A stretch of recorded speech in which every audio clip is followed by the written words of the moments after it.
Boa noite, Nordeste. Hoje é quarta-feira, 30 de agosto de 2017. Estamos iniciando mais um Frente a Frente pela Rede Nordeste de Rádio. São mais de 40 emissoras ligando o Nordeste do Litoral, o Sertão, a cabeça de rede é a Rádio Folha, aqui no Recife. A participação de Mônica Moraes, a sonoplastia do Carequinha que está ali escondido, Aldir Júnior. E para as redes sociais, o Max Menezes aí no Instagram e o Facebook. Quem gosta de política, fica aqui com a gente até às 19 horas. Editorial. Bom, minha gente, candidato à eleição proporcional neste país, que está imaginando que as regras eleitorais vão ser as mesmas das eleições passadas, porque a Câmara não está cumprindo o seu papel e o seu dever, já podem tirar o cavalinho da chuva. Gilmar Mendes deu uma entrevista dizendo que se a Câmara não fizer reforma política, as regras serão determinadas, virá uma normativa que é uma imposição do Judiciário sobre o Legislativo, dizendo o que é que vai valer nas eleições de 2018. Que desmoralização, mais uma vez, para o Congresso. Isso já ocorreu lá atrás, nas eleições de 2016. Acontecer de novo, porque deputado não cumpre a sua obrigação. Porque eles têm medo de fazer uma reforma política que pelo menos estimule o eleitor brasileiro a sair de casa para votar, para não se repetir o que ocorreu na eleição de domingo passado lá no Amazonas. É um absurdo. É um bando de vagabundos. Então é agarrado há 3 meses nessa reforma, não vai para lugar nenhum. A falar em distritão misto, o fim das coligações, fim de cláusula de barreira, agora se prendem a um fundo público para tirar dinheiro da educação, da saúde e do saneamento para financiar eles. Já chegaram à conclusão que a sociedade vai rejeitar isso e já esqueceram esse fundo. Querem agora um fundo privado, restabelecer o financiamento das empreiteiras, por causa do Caixa 2. A Gilmar Mendes foi lá e disse: não façam não suas regrinhas eleitorais para ver o que eu vou mandar fazer. E aquele dono de partido pequeno que acha que vai fazer chapinha porque não vai haver reforma política, pode também tirar o cavalinho da chuva. Primeiro item que Gilmar Mendes determinou foi esse: não tem coligação partidária nas eleições de 2018. Se a Câmara não aprovar o fim das coligações, o TSE vai determinar numa normativa de que não vai ter coligação. E não tendo coligação, aí vai haver uma bruta mudança partidária. Porque os partidos pequenos não vão conseguir fazer o coeficiente eleitoral. O que é o coeficiente eleitoral?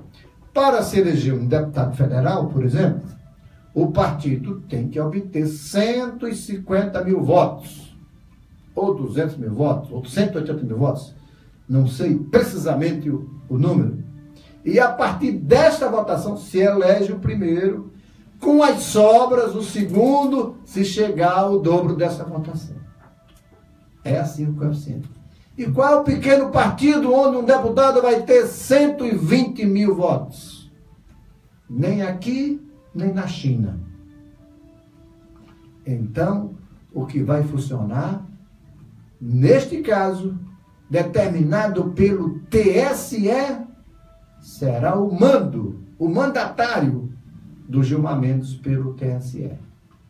Ficam fortalecidos os grandes partidos: PMDB, o DEM, o PSB, pode ser considerado um médio partido, o PDT, essas legendinhas de aluguéis que vendem o tempo da televisão caro, e tem processos aí que apareceram na Lava Jato, que esses partidos chegaram e venderam caro para fazer negociatas na campanha passada. Esses partidos podem estar aniquilados.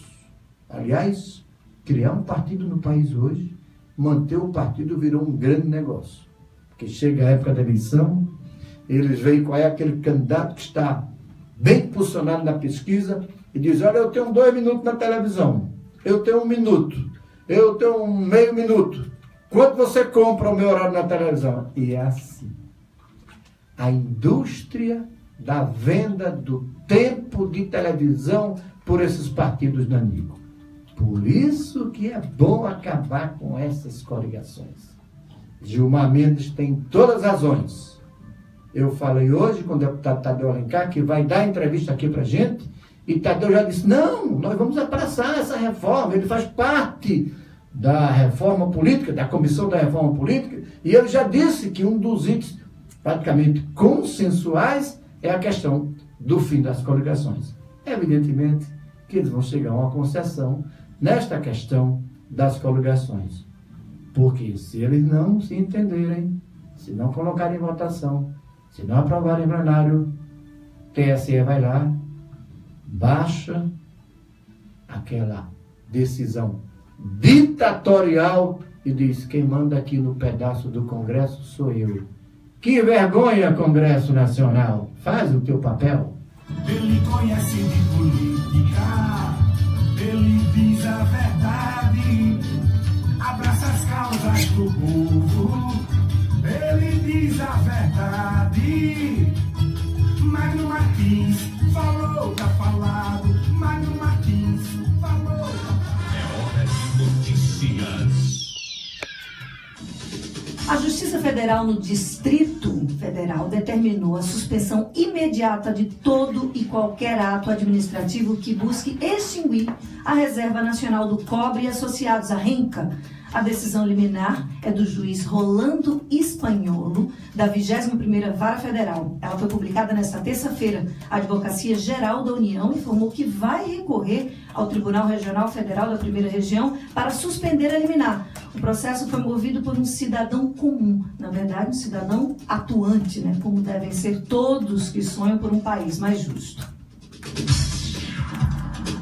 O presidente da Câmara dos Deputados, Rodrigo Maia, informou nesta quarta-feira que a Câmara adotou medidas de redução de gastos e ampliação de receitas, como a venda da folha de pagamento dos servidores para a Caixa Econômica e o Banco do Brasil. Segundo o comunicado, as medidas levarão a um ganho de 457 milhões. Desse valor, mais de 230 milhões serão economizados ainda em 2017 com corte de gastos. Outros 70 milhões serão obtidos no ato da venda da folha. Os 151 milhões restantes relativos a parcelas de 60 meses da venda. Ao vender a folha de pagamento para os bancos, a Câmara vincula o salário de todos os servidores da casa nessas instituições. O ministro do Supremo Tribunal Federal, Luiz Edson Fachin, rejeitou nesta quarta-feira um pedido da defesa de Michel Temer para afastar o procurador-geral da República, Rodrigo Janot, de investigações relacionadas ao presidente. No pedido de suspeição, o advogado do presidente Antônio Cláudio Mariz de Oliveira argumentou ser público e notório que Janot vem extrapolando, segundo ele, em muitos os limites constitucionais. Responsável pela análise do pedido da defesa de Temer, o ministro Fachin considerou não haver indicação de parcialidade. Um levantamento feito a pedido do Valor, do jornal Valor Econômico, a partir de microdados da Pesquisa Nacional por Amostra de Domicílio Contínua do Instituto Brasileiro de Geografia e Estatística, o IBGE, aponta que no segundo trimestre deste ano o Brasil tinha mais de 15 milhões de lares onde ninguém trabalhava. 2,8 milhões a mais do que o mesmo período de 2014. Isso significa que 1 em cada 5 domicílios não tinha renda fruto do trabalho, seja ele formal ou informal. O quadro mais drástico, infelizmente, está em nossa região Nordeste. dos domicílios nordestinos, 27,2%, cerca de 5 milhões de lares, não tem ninguém empregado. O Supremo Tribunal Federal gastou mais de 700 mil reais com passagens aéreas. O valor contabilizado abrange a gestão da ministra Carmen Lúcia.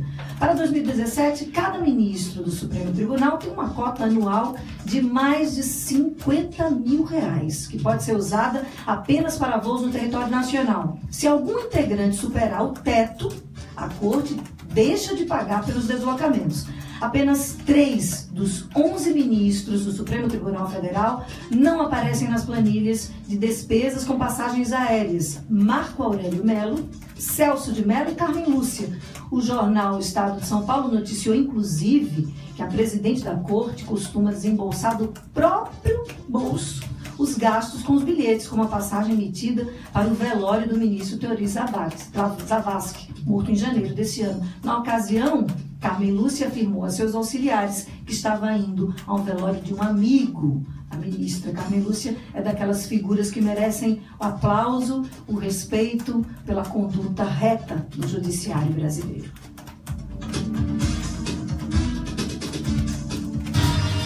Você está na Rede Nordeste com Magno